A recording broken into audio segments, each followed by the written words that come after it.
Hello everyone and welcome back to the next episode of Art Side of Life, where I chat with inspiring artists and create various art-related videos. My name is Eva and my guests today are Amanda and Gus. And in this episode you will learn how they started their studio and how they learn and develop their artistic skills. You can't help comparing yourself to others, and sometimes you compare yourself to people who are way down the road, and you start thinking that you don't have what it takes. And he was the one that said you should only compare yourself to yourself, try to be better than you were yesterday. So when you keep improving, even if it's a little bit every day, you're on the right track. Amanda and Gus are founders of Limetown Studios in Brazil. Gus takes care of concepts and Amanda brings his sketches to life through color and light in digital painting. They work exclusively with 2D illustration and their work has appeared in more than 40 games around the world, from mobile and consoles to board games and card games. On top of that, they work with Brazilian publishers and ad agencies. So please welcome Amanda and Gus, and let's get to the interview. Welcome everyone to the next episode of Art Side of Life, and I'm super happy to have Amanda and Gus here. Hi! Hi guys. Thanks for inviting us. Yeah, thank you so much. Thank you for being here and taking time from your busy schedule and joining us to share your artistic journey and your experiences. And let's just dive in right away to your background, and maybe you can share some of your artistic stories from your childhood, and maybe when did you decide, okay, this is my profession and I will take this seriously? Cool. I think we'll tell a story separately because my background is a little bit different than the regular artists. I'm not the regular I drew since I was a child. I actually started learning when I was 20. Yeah, 20. It was when I met him. I worked with advertising before, and I actually took some lessons when I was a kid, and I was I wasn't born for this, and I was the worst draftsman in my class. So I was very early I was I'm not cut out for this. And then when I grew up without drawing at all, and then when I was choosing my college, I chose advertising because I wanted to work with art direction. It was a way for me to kind of work with art without having to learn how to draw and stuff like that. But then I worked for a couple of years with that, and then I realized I really want to learn how to draw. And so I dropped everything and joined a drawing class where I met him. And you could tell your thing. Yeah, mine's a bit different. I how do I say it? I used to draw since I was a kid. I always drew. I love to draw, and I worked as a tattoo artist for a while, for a few years, but I wasn't really happy about it. I wanted to, try and do something else for a while. And an opportunity came when she was working at I was working with an advertising agency. No, it was an advertising, they outsourced, Yeah, it's like a production agency. They do work for advertising agencies. Yeah, they do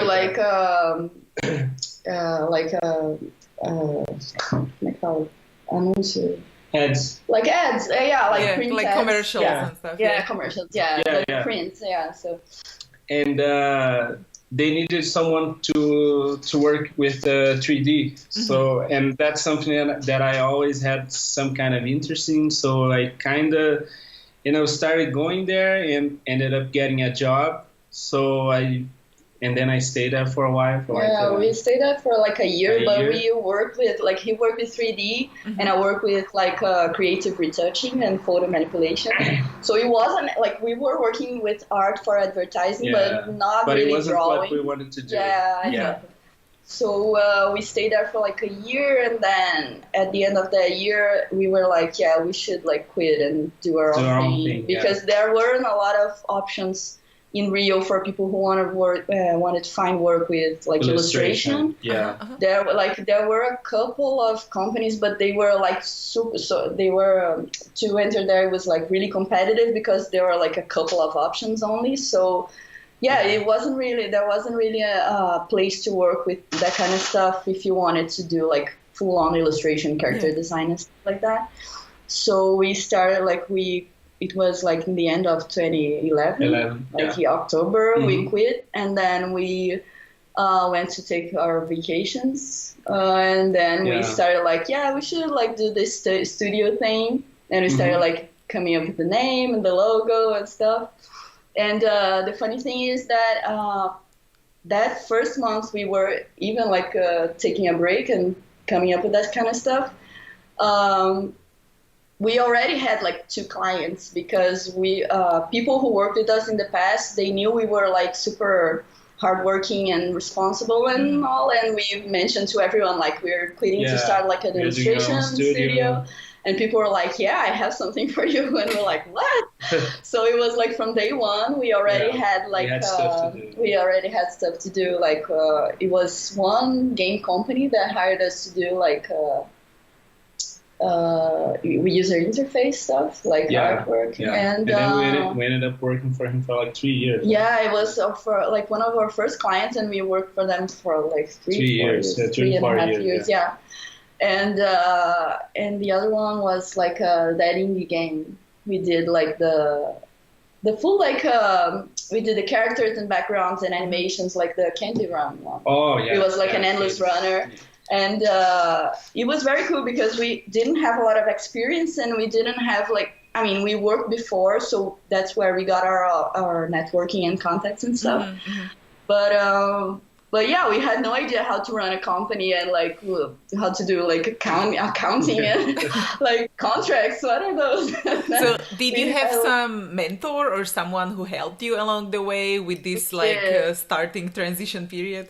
We did. We actually the class, the drawing class we met that I mentioned, it was a class with Ricardo Guimarães. Ricardo Guimarães. Yeah. He was he was your teacher for a while before that. 10 years. Yeah, he was a really good teacher, and he's an amazing artist. He actually is one of the concept art professor at Michigan University right now. Yeah. So he left Brazil to teach there, and he helped us a lot. He was he had a lot of experience with freelancing and stuff. He helped us with contracts and everything. He actually he was the one who referred us to that first client, the game one. Yeah. So he helped us a lot, and I actually wanted to become an artist because of him, professionally, because I saw up until I met him, I didn't know any artists that did this professionally and lived with successful. it. Yeah. So yeah, he was because there weren't many artists in Brazil. Yeah, no. I mean, there were, but they weren't very the market was really getting started. Just a few people, Yeah. And he was one of the first digital painting teachers we met, right? So there wasn't a lot of stuff going on back then. So it was really cool. And then we got started. So what was the best advice you remember he gave you? Okay, so he gave me a lot of good advice, but I think one of the most helpful one was when that's these things artists do, which it's inevitable, but you can't help comparing yourself to others, and sometimes you compare yourself to people who are way down the road, and you start thinking that you don't have what it takes. And he was the one that said you should only compare yourself to yourself, try to be better than you were yesterday. So when you keep improving, even if it's a little bit every day, you're on the right track. You would take you where you want to go, no matter how much time it takes, you'll get there, So it's stop. Of course, you will be looking at what other people are doing and trying to get inspiration from that. And it's you have to be in touch with what's being made and stuff like that. But yeah, don't do that if it's destructive. Just try to be better every day. Yeah, that's the one. Yeah, and to draw every day too. Try to draw every day. Try to draw every day. When you get a lot of work, it's hard to find time to study. You start doing things on automatic because you have a lot to do and you're not focusing on getting better per se. You're just doing what you already know. So he was always pushing us to study every day, at least a little bit before you get started with work or afterwards. So yeah, so he was like a huge turning point to us. And how did you approach learning when you were like, because it's always complex, like light and composition and anatomy and everything. So did you take piece by piece, or did you take it like project by project, or how was your kind of observation, learning, and maybe also some resources if you can mention? I think when you're getting started, there's so much to learn that it's very easy to get lost. And if you don't have like we did, like with Ricardo, we did have like a study plan and stuff, but we didn't really follow it because you just want to like get things done and learn this trick in Photoshop. I think we did project by project because we had ideas and we were like, okay, I want to do this idea. And we would like get Ricardo to help us with that specifically. So we would learn something that we needed to do for that project, and then we have another project, and we'd learn something else, and you know. I think that's it. Yeah, we always like, even when we like eventually when we were like more mature as artists and professionals, we always like find an excuse to study. So I mean, I want to study like color and light, but I don't have like the patience to keep doing like color studies from like movie frames all the time. So I want to do something for myself that's fun. And then I will use that to learn something that I don't know. So yeah, we like I take one of his sketches and go like, I really have to learn to paint skin, right? So so I like read a lot of tutorials and like rewatch a few classes that I took, and then like try to apply that, but to a finished painting, you know, just not like random studies, because I found that it was, for myself, like personally, it was hard to keep motivated to do stuff when there's nothing like to show for it in the end, right? So yeah, that's a way I found to trick myself to study. So kind of to build a portfolio as well for yourself. Exactly. And but have like an end goal, you know, just like I really want to do this piece, and what do I have to learn to make this right, like hair or fabric or skin or light and color, like a different lighting that I always wanted to try. So I think that's.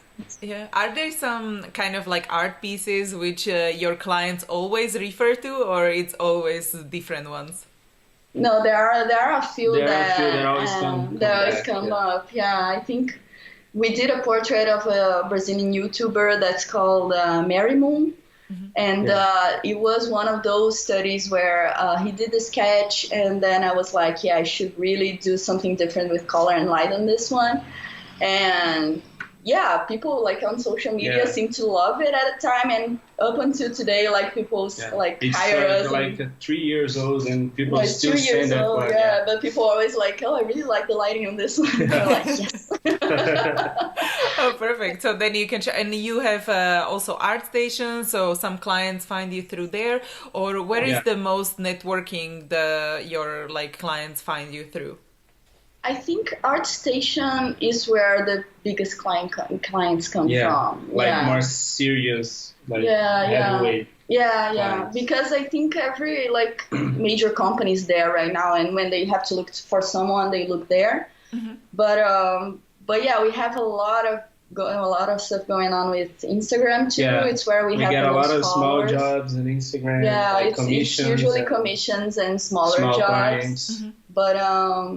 But I'm thinking, but we've gotten some from Behance, some from Facebook. Yeah, I mean, social media in general brings us stuff, like a lot. Like most of us, the jobs that comes to us nowadays are from social media, and but I think the biggest projects are usually from ArtStation. And people, because we updated a lot since we have that thing where we try to study every day. We end up having a lot of finished artwork to post like throughout the year. We post like tons all the time, almost like every week at least 2 we update. And it's usual for us to get like on that the thing on ArtStation where they peak. ArtStation peak. Like some features. Exactly. So we get those like Every now and then, yeah. And when we do, like a lot of people come through that. So yeah.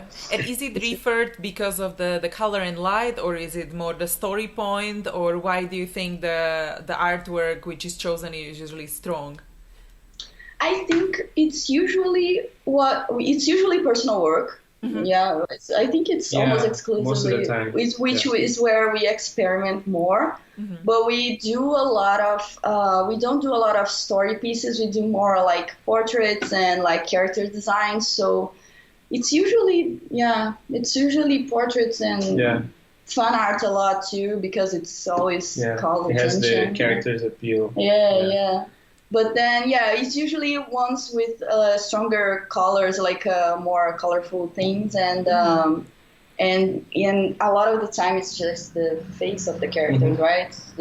If it's a portrait, it's like more chance of being featured. I think it's because it's more recognizable, you know. And now you mostly work with Photoshop, I assume, or do you have different tools you like? Maybe also Procreate with iPad, or you don't use that, or other digital tools? We've started using Procreate right now. Yeah, we just recently got the iPad. Yeah, but it's hard to get used to the. Yeah, and we haven't used it a lot, also because we got it right before Comic-Con. Yeah. So I got the iPad like, oh, this is cool, and then we went to Comic-Con, and I haven't seen the iPad since. So. But it looks really nice. Amazing. Yeah. But we use like mostly almost 100% Photoshop. Yeah. I used to do a lot of the sketches traditionally because it took me a long time to get used to the intus. And when she got a new Cintiq, she got the 22-inch. I kind of inherited. Yeah, I inherited her 13 one, and I started using it, and I don't know, I really liked it because of I think that I didn't like the intus because I didn't think it was intuitive to draw, like looking at the screen. Yeah, because I had to look at the screen and not, look at my hand while I'm drawing. So with the Cintiq, that, it was a game changer because it's so fast, to do, changes, and, you have the Ctrl-Z and stuff like that. So, it's hard, traditional for me is just just for fun. Yeah. And do you always work together, that you create the sketch and then you color it, or so it's always the process like that? Yeah. We recently, like this year specifically, we started getting a lot of work that like a lot of cool work that we didn't want to turn down, but we also didn't have the time to do it by ourselves. So we started like outsourcing other artists to work with us. So what started happening was like he draws and I do like color keys and lighting schemes, and then other people would like help me paint it, like rendering. So, but usually he draws and I paint. It's like the default. And so how do you find the artists to work with? I mean, like, it's always difficult to find someone who would fit with you. So where would you find your, collaboration team? Is it, Instagram or somewhere or ArtStation? It's usually people we already know, because when we do have to outsource, it's like usually big projects that we wouldn't have like, couldn't risk it. Getting someone that we don't know how he works. They work, So even like with people we do know, like from Facebook and stuff, it's hard to find people either who has like a style that's matches our own, or it's hard to find people who are like available, or people who like know how to be professional, like turning on deadlines and stuff like that. So it was like throughout the year we worked with a lot of people, but there are like 5 or 6 who work with us like constantly. They are really good, and they either like are friends of ours, like close friends, or are people who those close friends like refer to us. So it's more like it's easier to trust that way, like that they will like turn in the job and do it. Like, because then you know like how long does it take them, or if they are willing to take the feedback and all of that, keeping the deadline, right? Because sometimes people like some artists have a really good portfolio, but they take a lot of time, and most of our jobs we have a short deadline. So it's not about, sometimes it's just not about like how well the person works. It's just like if they can do it in that deadline, in that in those specific conditions and stuff. Yeah. So how long do you usually take your like project? How long projects do you usually work on? Like, is it 3 months, a week, or maybe can you give us some examples of like recent projects you remember? We do. It varies a lot because we do a lot of different. We worked stuff. at a game for like Pier Solar for like a year and a half. But that was an old one. Yeah. Yeah. And then we get a job that lasts for a week, and then a few. Usually, it's smaller jobs. Like we usually ask for a week for an illustration. Like it doesn't matter what it is. Like we usually ask for at least a week because we do work with like several parallel projects. So 1 week is like the minimum amount we ask for. Like even a commission or like one card illustration or something. But we do have like we've worked like on a game, like an educational game this year. We did like the whole game with like a team of 5 people. Yeah, 5. Yeah, 5. And it was from March to, we turned in the last files on September. So it was like most of the year. And then we worked with the Imaginism crew for like August, 3 months. Yeah. So it really depends because we do a lot of different kinds of work. So we do like single illustrations for like book covers or card game illustrations, but then we do like this game I mentioned. It was like we did characters, background animation, and user interface. So we also did like poster for an advertising for the campaign theme. So it's like all over the place. It's a lot of different areas. Yeah.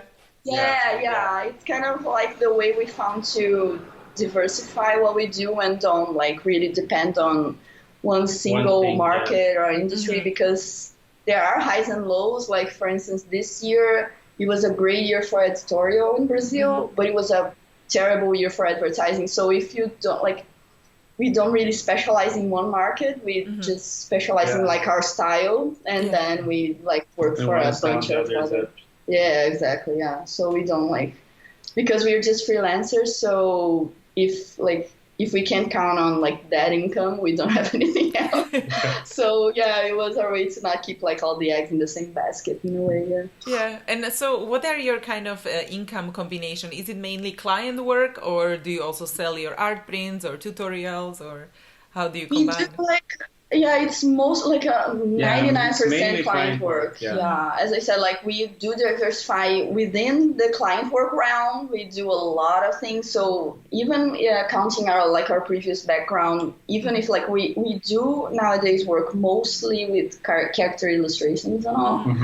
But we are able to do, like, as I said, user interface and logos and stuff. So it's very hard for us to lack what amount of work coming to us. There's always something. There's always something there.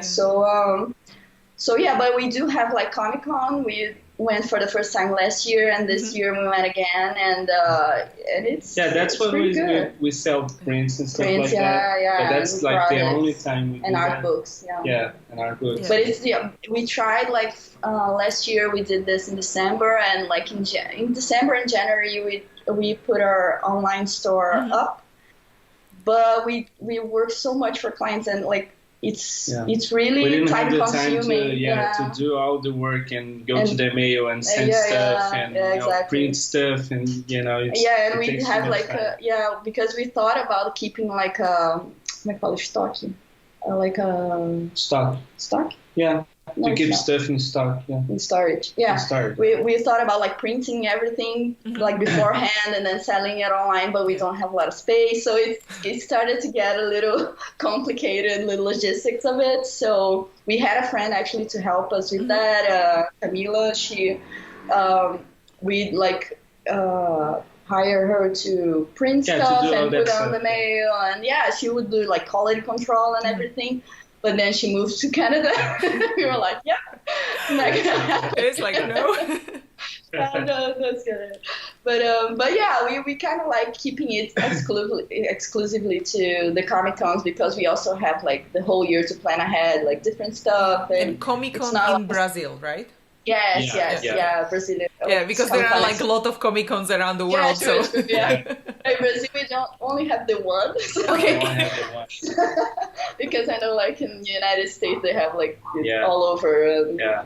And this year it turned was the biggest Comic Con. Yeah, It was bigger than San Diego. Yeah. Oh, really? This one, the Comic Con experience was bigger than San Diego. Like the Artist Alley, it's the biggest in the world too. Yeah. So, yeah. yeah. There was like 489 artists or something like that. Almost 500. Almost 500. Yeah. It was huge, and it's a really good way to network and meet your like audience and sell products and stuff. Yeah. So it's a really good experience. Mhm. But yeah, throughout the year we just can't afford to like dedicate the time we would need to keep up with the store and everything. Yeah.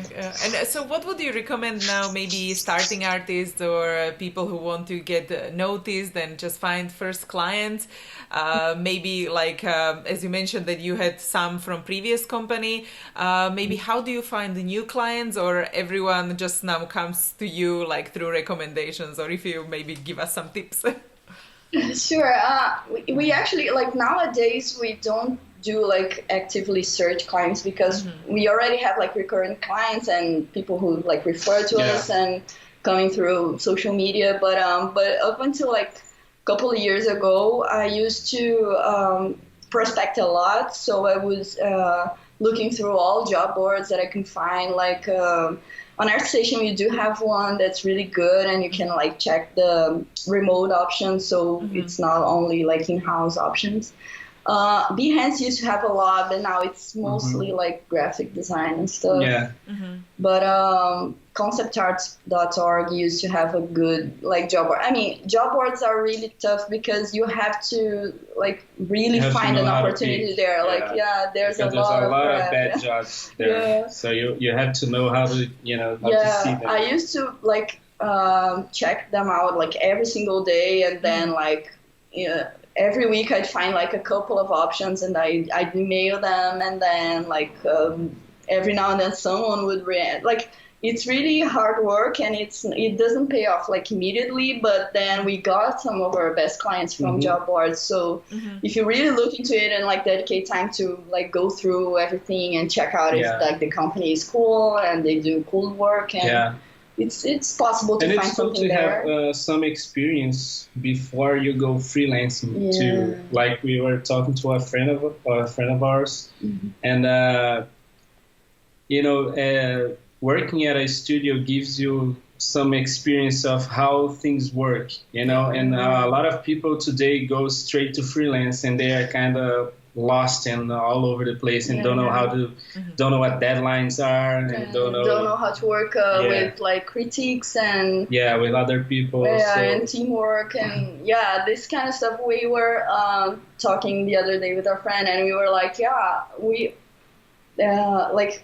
we always knew this kind of stuff because we were working with other people beforehand, but we were like, but a lot of people nowadays don't realize like how it is, and then we were like, maybe that made a difference for us, like working before and I think it definitely helps when you are in a team and you see like how people give you feedback and how to keep the deadline and last minute changes and like and how things you do like also like what you do matter when you're working in a team. Like if you delay something, you're like actually hurting other parts of the process. Everyone.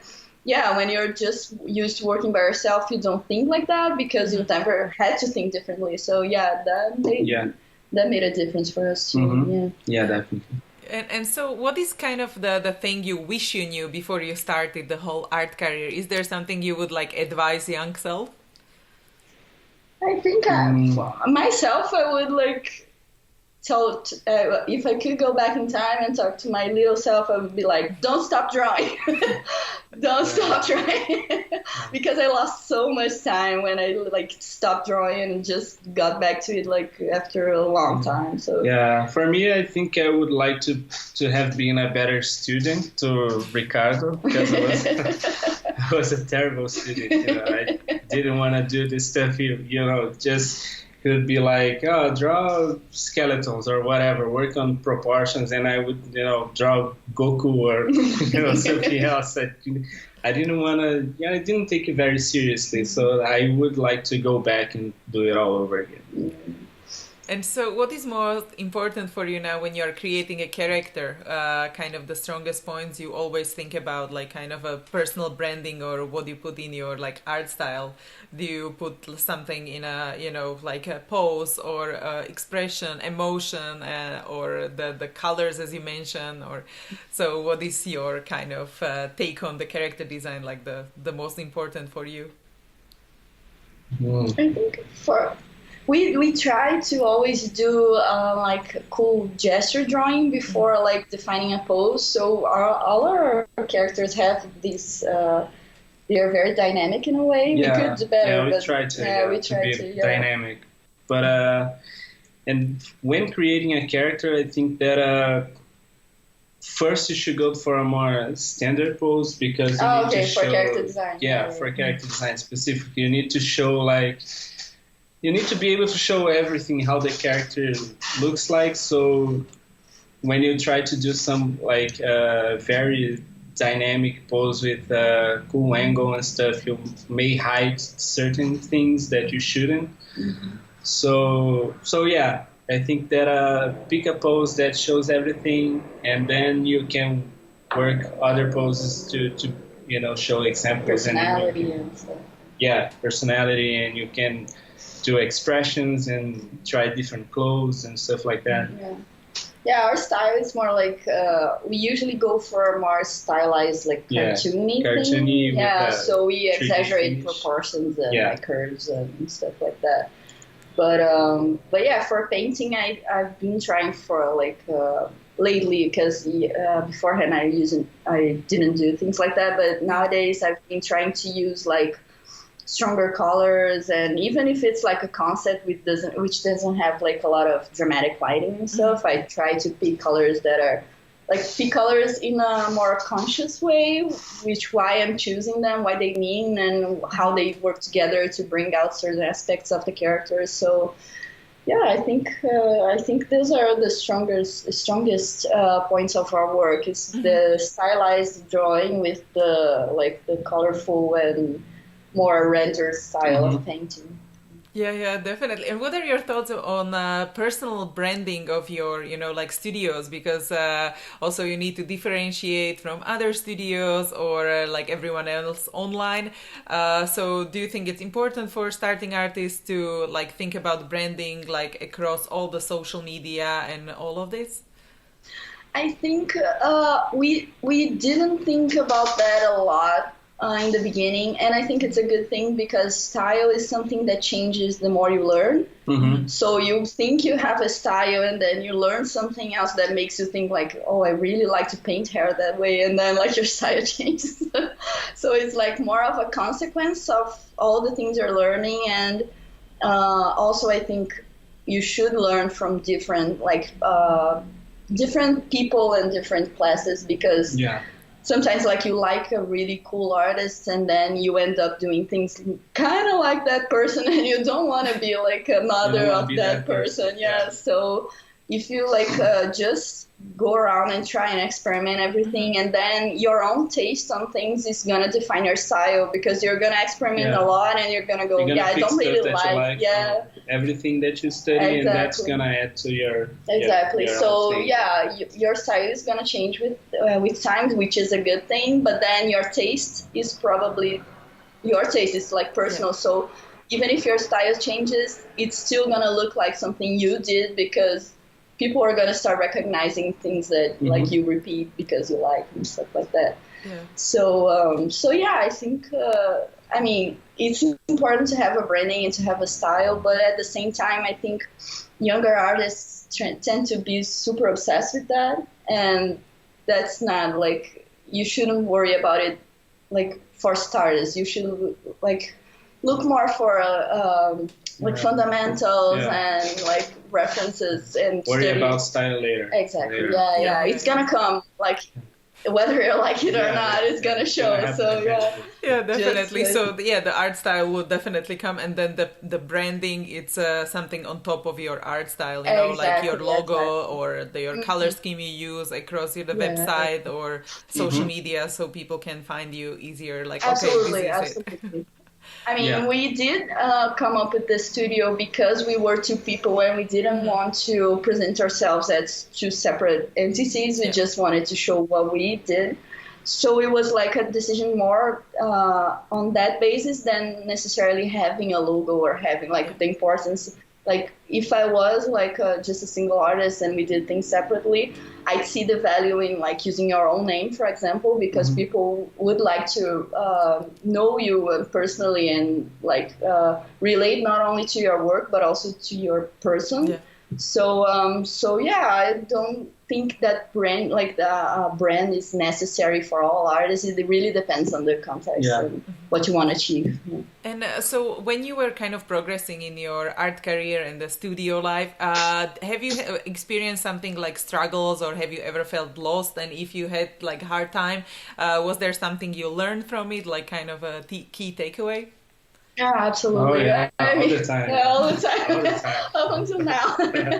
we usually joke that we have like a crisis every 6 months. Yeah. So we do like every 6 months we were like, I don't know if we're going the right way. Yeah. Let's see what we're doing and what we can do to improve. So I think it's healthy in a way that you're not like letting go and just, okay, I'm good now and don't have to learn anything else.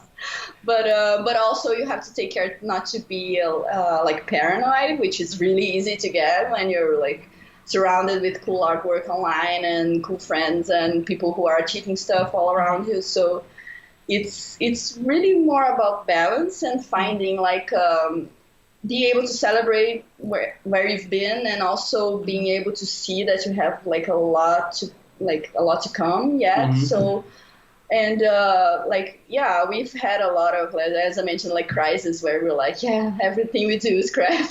I don't want to do this anymore. I don't deserve it. And then like we would like shake it off, and no, if we're unsatisfied, we have to like take a class or study or be better that's at something it. cool to do when you're kind of feel like you're stuck. Take a class or you know, or even watch videos on YouTube. There's a lot of free channels today so that you can, you know, kind of experimenting something new, and then you get back to your stuff and you won't hate as much. Yeah, exactly. And you have like a fresh look also, because sometimes you just don't know what you have to do to get better. I mean, you know that your work is not there yet, but then what should I do? And then like that's where I think maybe a mentor or like a class with a teacher might help, which are more expensive, but then it's like an investment. So I would totally recommend that. And but there are, like as he mentioned, there are a lot of self-taught classes, and you can reach out to friends also on Facebook, like friends that are also artists. You can ask for feedback and opinions. So the struggles or the story point you mentioned, was it mostly technical, when you couldn't like solve some visual thing, or can you take us to some of the story which was going on through in your head? Sure. I mean, it's usually the technical aspect because that's the easier to see flaws in. But then, like I remember I had one of those when like in 2014, which was a moment where we were working too hard. Like we had like a lot of clients and a lot of projects, but we weren't yet getting like jobs that we really wanted to do. So it was like we were killing ourselves and working every single day for like 12, 16 hours and like not taking weekends and vacations and anything. But we also weren't doing work that we are really proud of, and like both technically and work, like we did a lot of work that wasn't like illustration and character design. It was just like a bunch of stuff that we were like surrounded by really frustrating things because we weren't satisfied. So we were like taking a lot of jobs, and it just wasn't doing it for us. We just were frustrating ourselves, and I mean, so and then like I was like, yeah, we should look for different clients and clients that we really want to work for, and I started like contacting a lot of companies and friends that was like, yeah, we need to take different jobs and do different stuff. And our friends, okay, I'll refer you to like our director or anything. And we didn't get a lot of answers back then. And one of those answers that we did get was like this friend of ours who referred us to a advertising company, and they said like our work was the portfolio is okay, but they do a lot of the same stuff. That's the feedback we got, and we were like, what? What does that mean? Yeah, they said it all looks the same. It all looks the same. Yeah, that's what they said. And then it was a moment where we didn't evolve like our vision enough to be able to catch that kind of thing. So we didn't understand at the time, but then it was like super frustrating because we were already stressed, and this guy told us this, and then it was like a spiral of, oh my God, I don't know what I'm doing. I don't know how to get better at this. And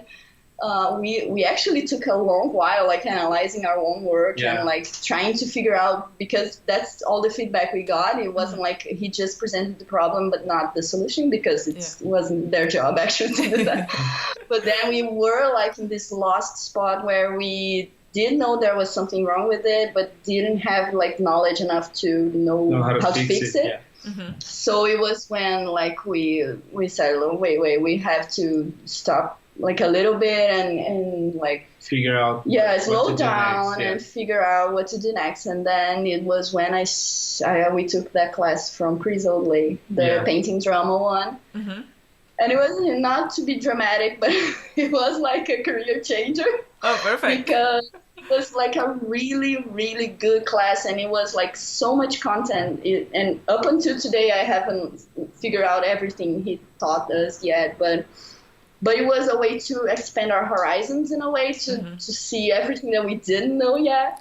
So yeah, that's why we always suggest people to take classes and like whatever they can, because sometimes you just need to pop the bubble, you know. You have to that routine and that thing you always do when it's not working anymore, and then someone else comes and brings another point of view, so it's what you need to sometimes shake it off and like take another step forward. I totally agree. Because I also had like few classes which I was like, wow, this is like eye-opening. I know, right? It was like, it's so, sometimes it was something so simple, and then we were like, why didn't anybody it's kind of obvious, and it's like, why am I not doing that?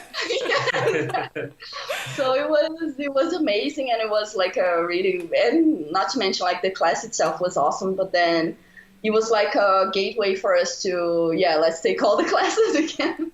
And the year after that, like 2015, we took like a kind of a sabbatical year to just like, we took only a few jobs throughout the year, and then we took a lot of classes. That's when we went to Chicago. Spent a year in America going to events and CTNX and GDC and Comic Con, taking classes and doing. We also went to Spectrum.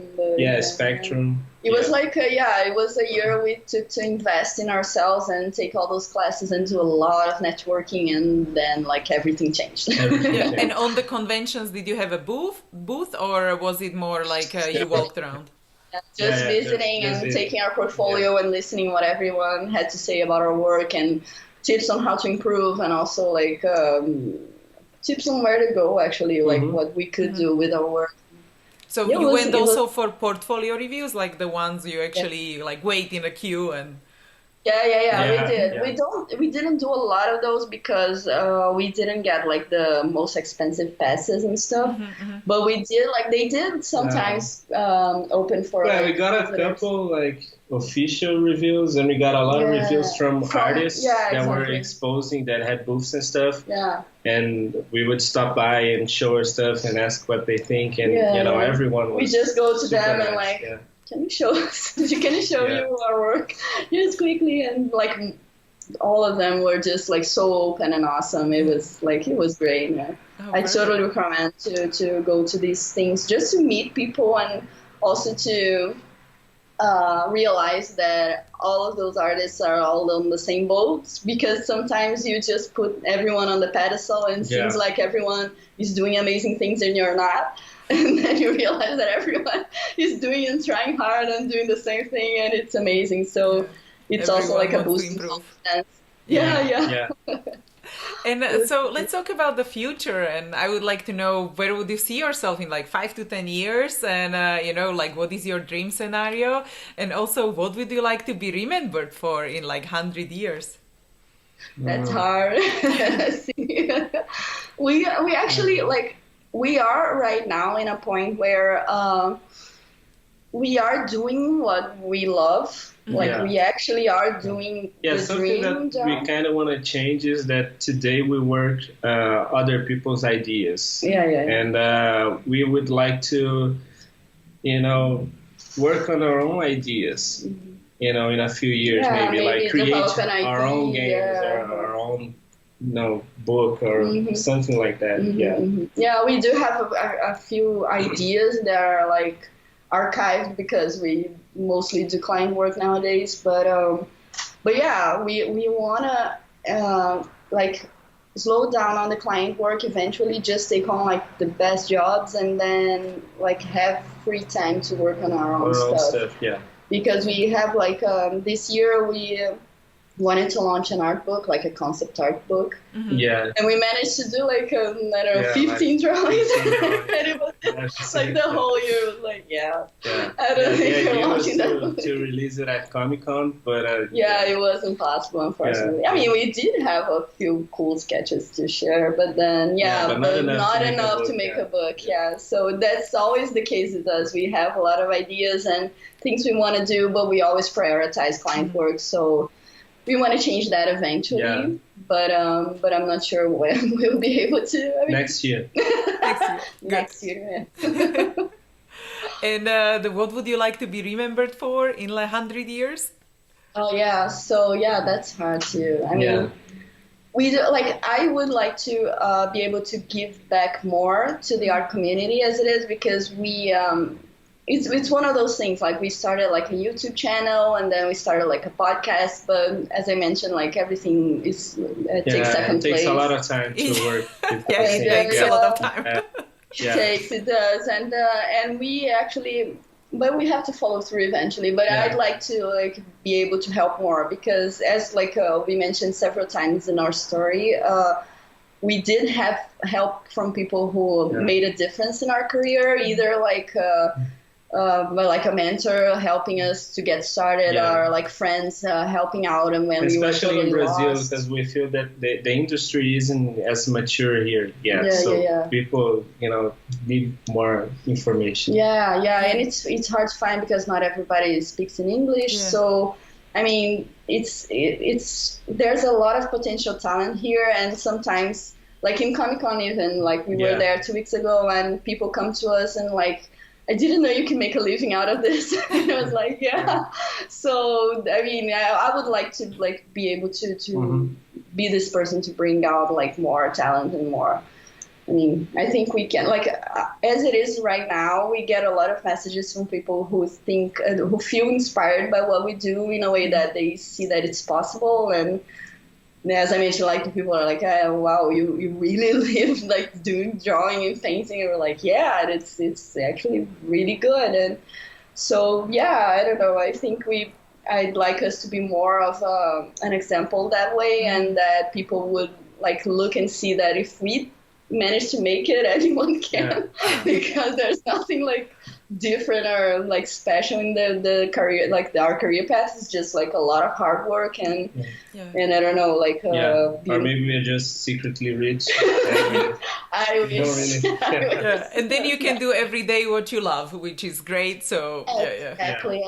Yes. So and that's and then that in itself, it's inspiring. I mean, as I mentioned, like usually online we can see that everything we post that's personal work and studies, they get a lot more attention than client work in general. When we were like, well, why? We did like put an effort, like the same kind of effort in both of the cases, and we are taking jobs that we but really I think like. Something else. Yeah, I don't know. It's as if it's as if people can tell that something else there, you know, when you have like more emotional connection with that piece. I think so. I don't know why. I can tell you like practically what makes a difference, but it shows. I mean, it's weird, but so I wish we had more time to do stuff like that and inspire I'm more looking people. forward to see more of your personal work in the future for sure. and before we say goodbye, maybe you can share last piece of advice or key takeaway, and then we will slowly finish.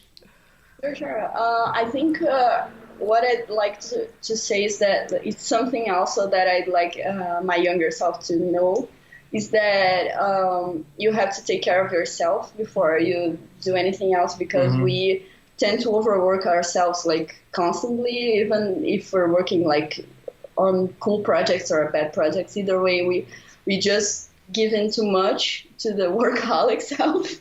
So yeah, we've been like in a very bad place in like health wise and anxiety wise, and it's really easy to get lost in stuff like that and forget to take care of yourself, to eat well, to sleep well, and exercise. So I think nowadays we have a better grip on that kind of stuff. Yeah. But it took us a while, and yeah, we went through some bad stuff from like health and anxiety attacks and stuff like that. And I can see that it's really usual in our area, people having like problems with anxiety and depression, and so a lot of people we know, and it seems to be more usual in artists than other people we know from other areas. So I'd say that like a friend of mine did like a mini print for me that says you can pour from an empty cup. And I glue this on my wall and look at it every day. I'm like, I have to remember that every day. That's a good point. Definitely. And I am really happy that you shared your story with us, and just thank you again for being here. Well, thank you so much for inviting us. I mean, you're doing an amazing job with the art side of life, and we love all the interviews. Yeah. Thank you so much. I'm so excited. So it's super great because I love that we can inspire everyone around and just inspire each other, and just to grow this artistic community. I think it's great to hear how other people are doing that, what everyone wants to do, and continue creating art. So thank you again. Absolutely. Thank you so much. It was a pleasure. And thanks everyone who joined today, and see you in the next episode. Yeah, thank you. Hey guys, thank you so much for watching. I really appreciate you being here. And if you enjoyed this video, please subscribe because I post new videos every week. I will be also super happy if you let me know your thoughts in comments and give the video a thumbs up. You can find all the resources mentioned in this episode at artsideoflife.com. Just type a guest name in the search bar. There is also a couple of free artist resources ready for you. So if you want to listen to the interviews on the go too, make sure to check out the podcast at artsideoflife.com/podcast. Continue to inspire each other, and I will see you guys in the next episode. Bye!